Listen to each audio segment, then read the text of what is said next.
Hello welcome to sari kitchen. ഇന്ന് ഞാൻ easy ആയിട്ട് ചെയ്യാൻ പറ്റുന്ന ഒരു ഈവനിങ് സ്നാക്കിൻ്റെ റെസിപ്പി ആയിട്ടാണ് വന്നിട്ടുള്ളത്.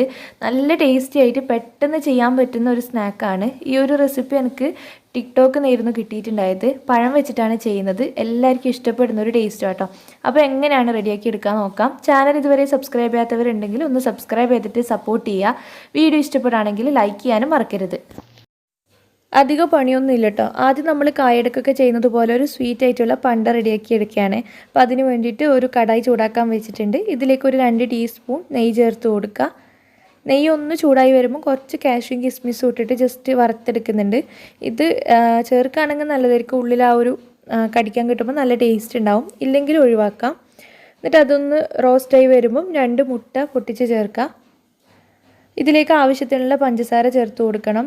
ഇനി അങ്ങോട്ട് നമ്മൾ പഞ്ചസാര ചേർക്കുന്നില്ല, ഇപ്പോൾ ചേർക്കുന്നേ ഉള്ളൂ. അപ്പോൾ നോക്കിയിട്ട് ചേർത്ത് കൊടുക്കണം. ഞാനിപ്പോൾ ഒരു 3 ടേബിൾ സ്പൂൺ പഞ്ചസാര ചേർക്കുന്നുണ്ട്. ഒരു ഫ്ലേവർ കിട്ടാൻ വേണ്ടിയിട്ട് ഒരു ഏലക്ക ഇട്ട് കൊടുക്കുക. അല്ലെങ്കിൽ ഏലക്കപ്പൊടി 1 ടീസ്പൂൺ ചേർത്ത് കൊടുത്താലും മതി. എന്നിട്ട് നമ്മളിതൊന്ന് കുക്കാക്കി എടുക്കുകയാണ്. ജസ്റ്റ് ഒന്ന് കുക്കായി തുടങ്ങുമ്പോൾ തന്നെ 1/2 കപ്പ് തേങ്ങ ചിരവിയത് ചേർത്ത് കൊടുക്കുന്നുണ്ട്. എന്നിട്ട് പിന്നെ മുട്ട കുക്കായിട്ട് ഇതൊന്ന് ഡ്രൈ ആയി കിട്ടുന്ന വരെ ഇതുപോലെ ഇളക്കിക്കൊണ്ടിരിക്കണം. ഈ ഒരു സമയത്ത് എവിടെയും പോവാതെ നന്നായിട്ട് തന്നെ ഇളക്കിയെടുക്കുക. അല്ലെങ്കിൽ പെട്ടെന്ന് തന്നെ അടിക്ക് പിടിക്കും.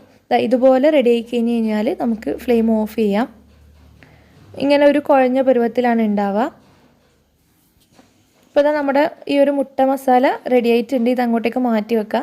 പിന്നെ ഇതിന് വേണ്ടിയിട്ട് 2 പഴം ഇതുപോലെ പുഴുങ്ങി എടുത്തിട്ടുണ്ട്. എന്നിട്ട് നമ്മളൊരു തവി വെച്ചിട്ട് നന്നായിട്ട് ഉടച്ചെടുക്കുകയാണ്.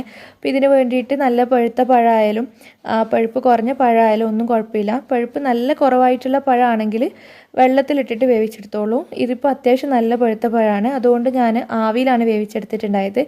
അപ്പോൾ അതേതാണെന്ന് വെച്ചാൽ നിങ്ങളുടെ ഇഷ്ടത്തിനനുസരിച്ച് ചെയ്യാം. പൊതുവേ നമ്മൾ നല്ല പഴുത്ത പഴമൊന്നും ഇങ്ങനെ സ്നാക്സിന് വേണ്ടി യൂസ് ചെയ്യാറില്ല. അപ്പോൾ അങ്ങനെ കളയുന്ന സമയത്ത് ഇതുപോലെയൊക്കെ ഒന്ന് ട്രൈ ചെയ്ത് നോക്കാം കേട്ടോ. ഇതുപോലെ തവി വെച്ചിട്ട് നന്നായിട്ട് ഉടച്ചെടുക്കുന്നുണ്ട്. പഞ്ചസാര ഒന്നും ചേർക്കേണ്ട ആവശ്യമില്ല. ഇതിലേക്ക് എന്നിട്ട് നമ്മൾ നേരത്തെ റെഡിയാക്കി വെച്ച ആ ഒരു സ്വീറ്റ് പണ്ടം ചേർത്ത് കൊടുക്കുക. എന്നിട്ട് കൈ വെച്ചിട്ട് നന്നായിട്ട് മിക്സ് ചെയ്തെടുക്കുകയാണ് വേണ്ടത്. പൊതുവേ കായട ഉണ്ടാക്കുമ്പോൾ നമ്മൾ പഴം ഉടക്കുമ്പം പഞ്ചസാര ചേർക്കാറുണ്ട്. അതുകൊണ്ടാണ് പ്രത്യേകിച്ച് പറഞ്ഞത്. ഇതിൽ പഞ്ചസാര ചേർക്കേണ്ട ആവശ്യമില്ല. ഈ ഒരു മസാല ചേർക്കുന്നതുകൊണ്ട് തന്നെ നന്നായിട്ട് കൈവച്ചിട്ട് കുഴച്ചെടുക്കണം. പിന്നെ ഇത് ചെറിയ ചെറിയ ബോൾസ് ആക്കി എടുക്കുകയാണ്. ബോൾസ് ആണെങ്കിൽ അങ്ങനെ ചെയ്താൽ മതി. കട്ട്ലേറ്റിൻ്റെ ഷേപ്പ് ആണെങ്കിൽ അങ്ങനെ ചെയ്യാം. അല്ലെങ്കിൽ കായടൻ്റെ ഷേപ്പ് തന്നെ ആക്കി എടുത്താൽ മതി. ഏതായാലും നിങ്ങളുടെ ഇഷ്ടത്തിനനുസരിച്ചിട്ട് ചെയ്യാം. ഷേപ്പ് ചെയ്തെടുത്തതിന് ശേഷം ജസ്റ്റ് ബ്രെഡ് ക്രംസ് വെച്ചിട്ടൊന്ന് കോട്ട് ചെയ്തെടുക്കുന്നേ ഉള്ളൂ. മുട്ടയിലോ അങ്ങനത്തേലൊന്നും മുക്കുന്നില്ല. ഡയറക്റ്റ് തന്നെ ബ്രെഡ് ക്രംസിലേക്ക് ഇട്ട് കൊടുക്കുകയാണ്. നല്ല ടേസ്റ്റി ആയിട്ടുള്ളൊരു സ്നാക്കാട്ടോ. ഇതുവരെ ഇങ്ങനെ ട്രൈ ചെയ്തിട്ടില്ല എന്നുണ്ടെങ്കിൽ എന്തായാലും ട്രൈ ചെയ്ത് നോക്കണം. ഞാൻ ആ ഒരു ടിക്ടോക്കിൽ കണ്ടപ്പോഴായിരുന്നു ട്രൈ ചെയ്തിട്ടുണ്ടായത്. ഇതേപോലെ ഈ ഒരു മെത്തേഡിൽ തന്നെ ഞാൻ പഴം വെച്ചിട്ട് വേറെ ഒന്നും ചെയ്ത് നോക്കിയിട്ടുണ്ടായിരുന്നില്ല. നല്ല ഈസിയാണ്. പിന്നെ കാണാനൊരു വെറൈറ്റി ആട്ടോ. ഇങ്ങനെയൊക്കെ ഷേപ്പ് ചെയ്തിട്ട് കാണുമ്പോൾ ഇത് പഴം വെച്ചിട്ടുള്ളതാണെന്ന് ആരും കണ്ടപ്പോൾ അറിയില്ല. ഗസ്റ്റിന് വരെ നമുക്ക് ചെയ്ത് കൊടുക്കാൻ പറ്റുന്ന സ്നാക്കാണ് ആ ഒരു കായട കായ്പോള. അപ്പം അതിനൊക്കെ വ്യത്യസ്തമായിട്ട് ചെയ്യാൻ പറ്റുന്നതാണ്. അവസാനം ഇതൊന്ന് ഫ്രൈ ചെയ്തെടുക്കുന്നുണ്ട്. ഉൾഭാഗമൊക്കെ കുക്കായതുകൊണ്ട് പെട്ടെന്ന് തന്നെ കുക്കായി കിട്ടുകയും ചെയ്യും. അത്യാവശ്യം മുങ്ങിക്കിടക്കാൻ മാത്രം ഓയിൽ ഒഴിച്ചിട്ട് ഫ്രൈ ചെയ്തെടുക്കുക. ഇതുപോലെ ഒന്ന് ആയിക്കഴിഞ്ഞ് കഴിഞ്ഞാൽ ഒന്ന് തിരിച്ചിട്ട് കൊടുക്കുക.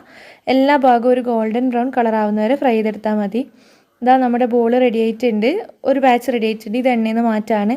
എണ്ണ കുടിക്കുക ഒന്നും ചെയ്യില്ല കേട്ടോ. ഇതുപോലെ തന്നെ അടുത്തതും എല്ലാം ഫ്രൈ ചെയ്തെടുക്കാം. കുറഞ്ഞ ചേരുവകൾ വെച്ചിട്ട് ചെയ്യാൻ പറ്റുന്ന ഒരു അടിപൊളി സ്നാക്കാട്ടോ. എന്തായാലും നിങ്ങൾ ട്രൈ ചെയ്തിട്ട് ഫീഡ്ബാക്ക് കമൻറ്റ് ബോക്സിൽ പറയണം. ഇതുപോലെ ബോൾ കാണുമ്പം ഇത് പഴം വെച്ചിട്ടുള്ളതാണെന്ന് ആരും പറയില്ല. അപ്പോൾ ഇതിൻ്റെ ഉൾഭാഗം ഒന്ന് കാണിക്കാം. ഉള്ളിൽ ആ ഒരു സ്വീറ്റ് ആയിട്ടുള്ള ആ ഒരു പഴത്തിൻ്റെയും മുട്ടയുടെയും മസാല അസാധ്യ ടേസ്റ്റാണ്. എന്തായാലും ട്രൈ ചെയ്തിട്ട് ഫീഡ്ബാക്ക് അറിയിക്കുക. വീഡിയോ ഇഷ്ടപ്പെടുകയാണെങ്കിൽ ലൈക്ക് ചെയ്യാനും ഷെയർ ചെയ്യാനും മറക്കരുത്.